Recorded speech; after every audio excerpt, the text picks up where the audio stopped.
అందరికీ నమస్కారం.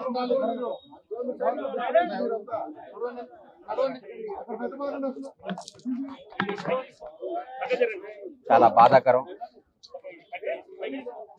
దుఃఖం. తెలుగు చలనచిత్ర పరిశ్రమ కాదు, భారతీయ కళారంగం ఒక గొప్ప ధ్రువతారను కోల్పోయింది. కోటా బాబాయ్ మహోన్నత నటుడు. నాకు తెలిసి ఇండియాలోనే ఒక ఫైనెస్ట్ యాక్టర్ కోటా శ్రీనివాసరావు గారు. 83 ఏళ్ల వయసులో గత 20 రోజుల నాడు ఆయన దగ్గర రావడం జరిగింది. చాలాసేపు కూర్చుంటే ఆయనే కబుర్ చేసి పిలిపించారు. ఒకసారి వచ్చిపోరా అన్నాడు. వస్తే ఆయన విషయాలు చెప్పుకుంటూ వాళ్ళ మనవాళ్ళ నంబర్ నాకు ఇచ్చి, నా నంబర్ వాళ్ళ మనవాడికి ఇప్పించి, అరే ఎప్పుడు ఏ అవసరం ఉన్నా ఈ పిల్లలు కొద్దిగా రెస్పాన్స్ ఇస్తుంటారా అన్నాడు.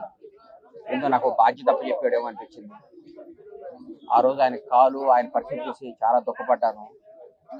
ఎందుకంటే ఆయన నటుడుగా ఆయన చేసిన పాత్రలు, ఆయన చేసిన విధానం, ఆయన జరిగిన జీవన శైలి, ఆయన బతికిన జీవన శైలి ఓ అద్భుతం.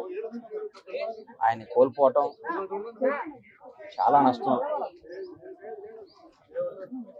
నష్టం జరిగింది కళామ తల్లికి. ఒక గొప్ప నటుని కోల్పోయాం.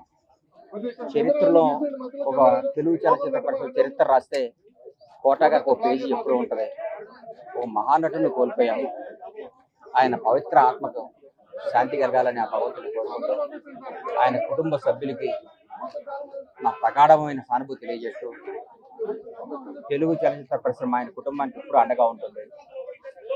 వాళ్ళ కుటుంబానికి మేమందరం ఎప్పుడు ఒక బిడ్డలాగా, ఒక ఆత్మీయులాగా నిలబడతాం.